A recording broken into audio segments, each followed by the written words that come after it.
Chapter 19 of 19 Science Fiction Short Stories by Jim Harmon. February Strawberries.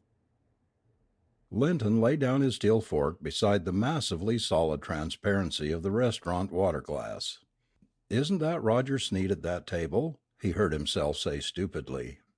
Howell, the man across the table from him, looked embarrassed without looking. "Not at all. Somebody who looks like him. Twin brother. You know how it is. Sneed's dead, don't you remember?" Linton remembered. Howell had to know that he would remember. What were they trying to pull on him? "The man who isn't Sneed is leaving," Linton said, describing the scene over Howell's shoulder. "If that's Sneed's brother, I might catch him to pay my respects." "No," Howell said, "I wouldn't do that." "Sneed came to Greta's funeral. It's the least I could do." "I wouldn't." "Probably no relation to Sneed at all. Somebody who looks like him."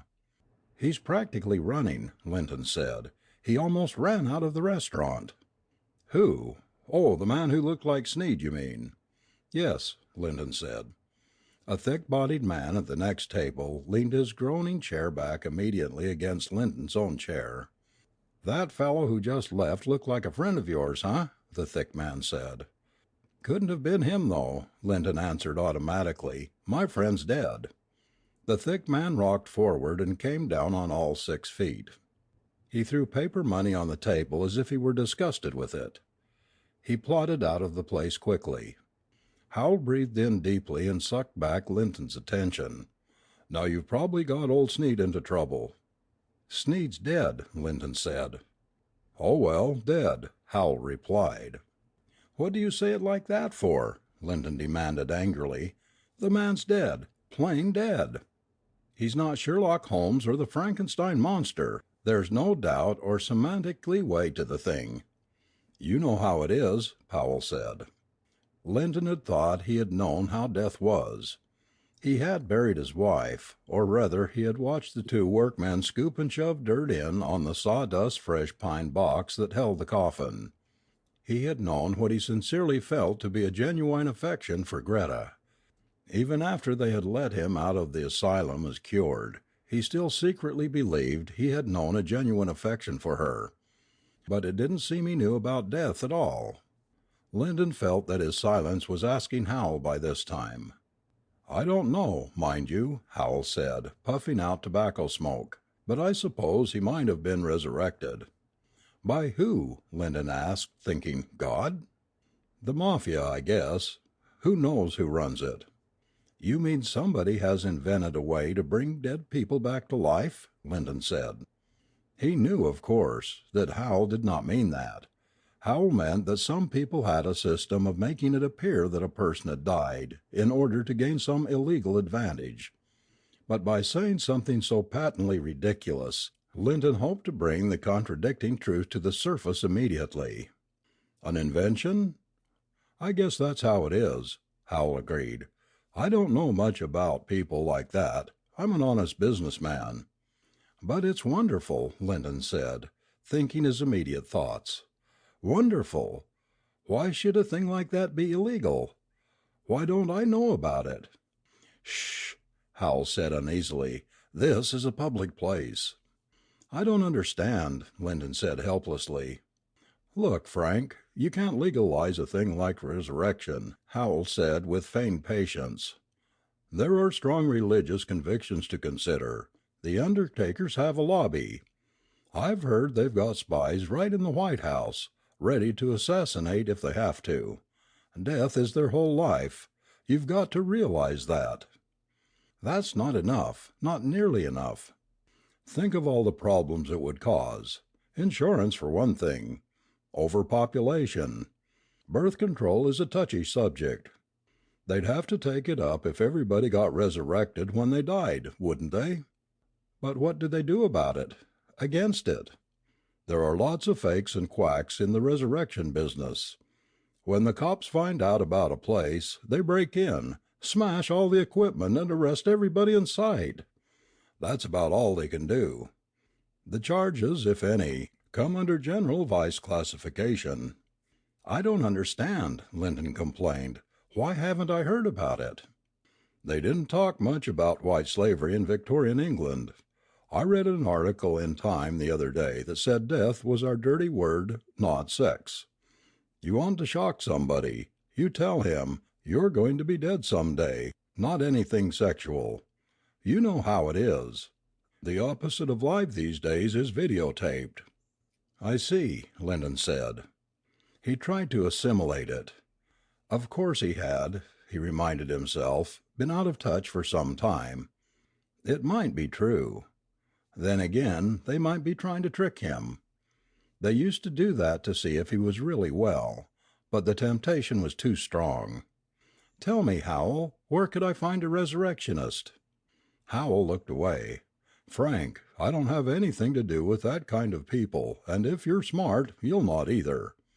Lyndon's fingers imprinted the linen. Damn you, Howell, you tell me. Howell climbed to his feet hurriedly. I take you out to dinner to console you over the loss of your wife a half year ago, and to make you feel welcome back to the society of your fellows after being in the hospital for a nervous breakdown. I do all that, and for thanks, you yell at me and curse me. You cooks are all alike. Howell threw the money on the table with the same kind of disinterest as the thick-set man and stalked out. I've got to hurry too, Lyndon thought. It's Resurrection Day. The doctor fluttered his hands and chirped about the office.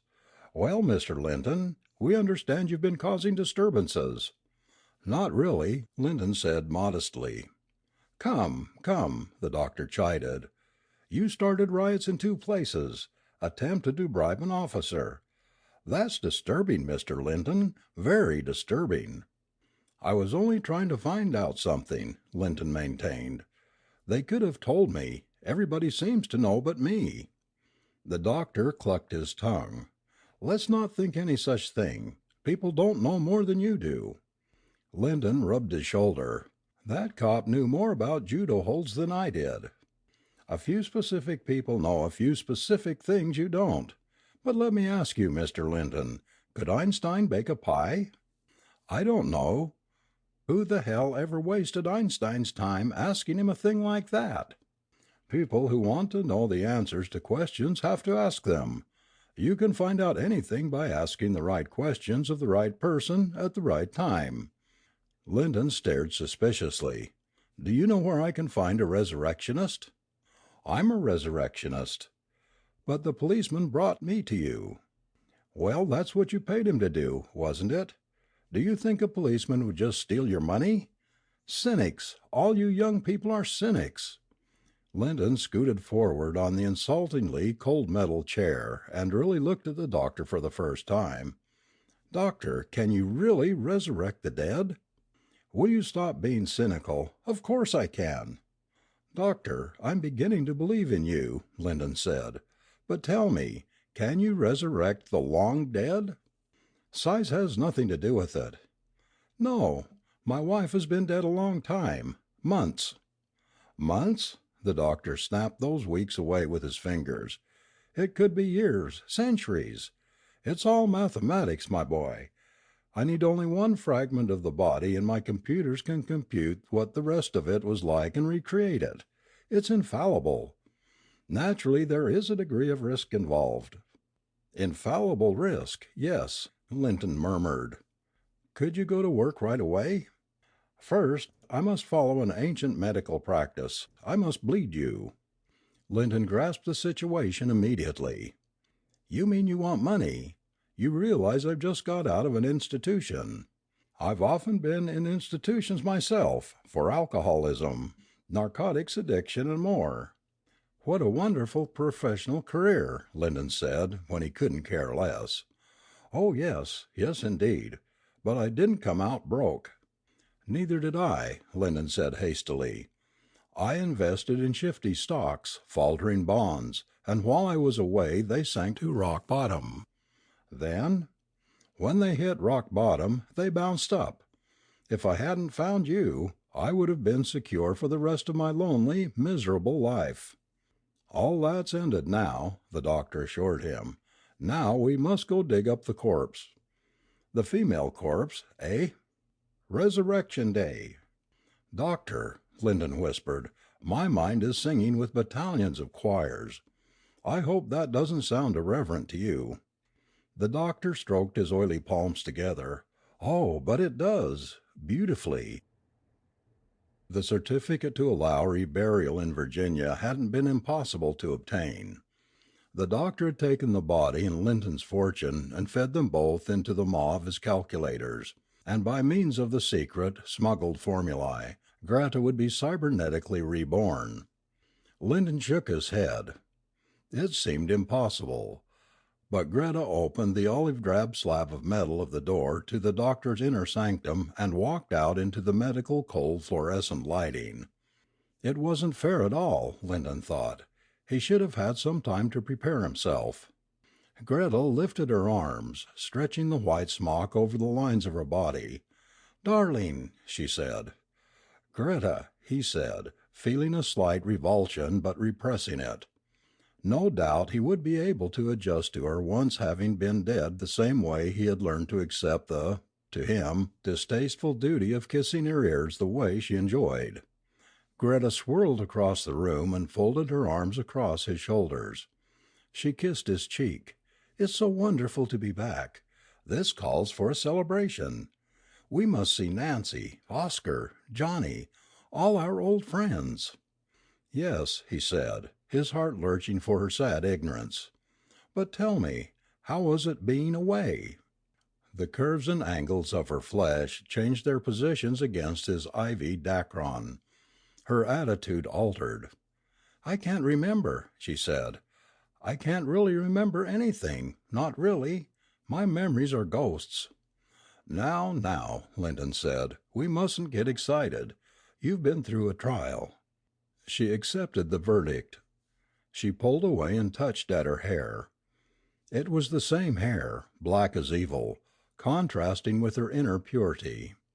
Of course it would be. It hadn't changed even in the grave. He remembered the snaky tendrils of it growing out of the water-logged casket. "I must see all our old friends," Greta persisted. "Helen and Johnny." "My darling," he said gently, "about Johnny." Her fine black brows made Gothic arches. "Yes, what about Johnny?" "It was a terrible accident right after, that is, about 5 months ago. He was killed." "Killed?" Greta repeated blankly. "Johnny Gorman was killed?" "Traffic accident. Killed instantly."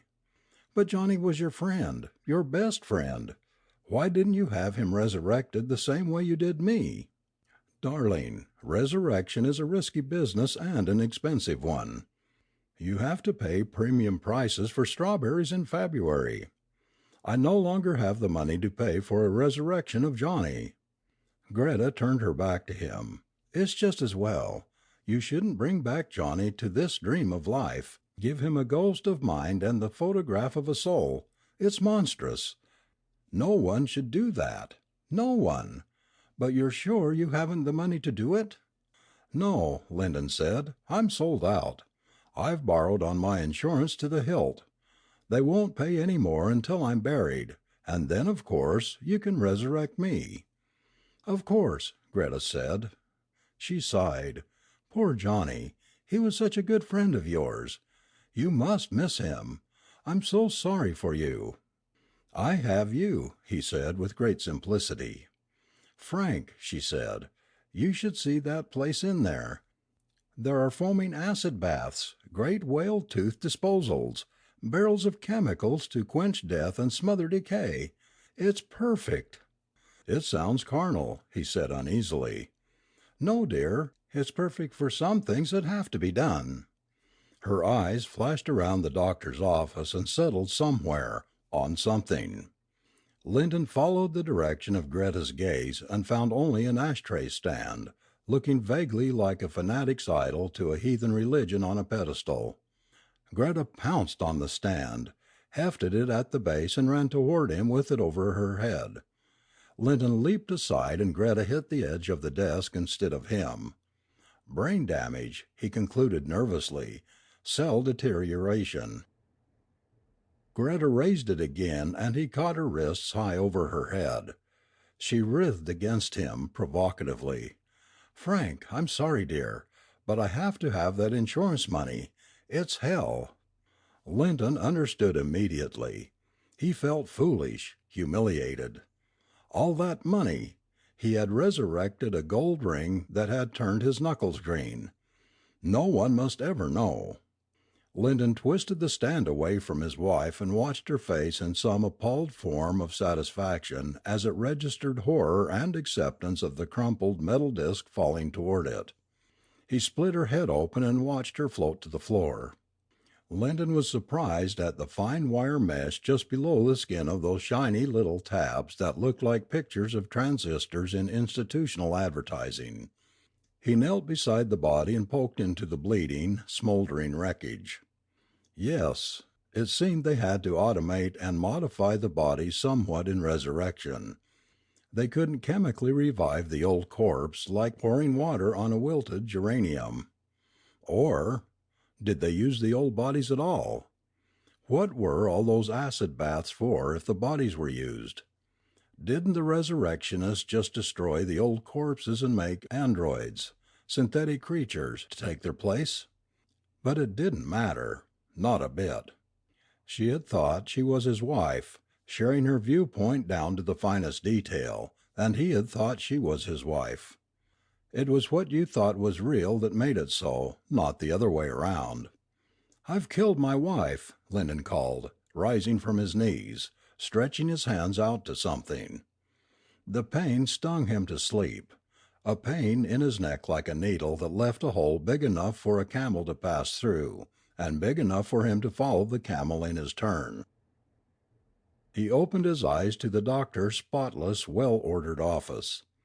The doctor looked down at him consolingly. "You'll have to go back, Mr. Linton, but they'll cure you. You'll be cured of ever thinking your wife was brought back to life and that you killed her all over again." "Do you really think so, doctor?" Linton asked hopefully. End of chapter 19. End of 19 science fiction short stories by Jim Harmon.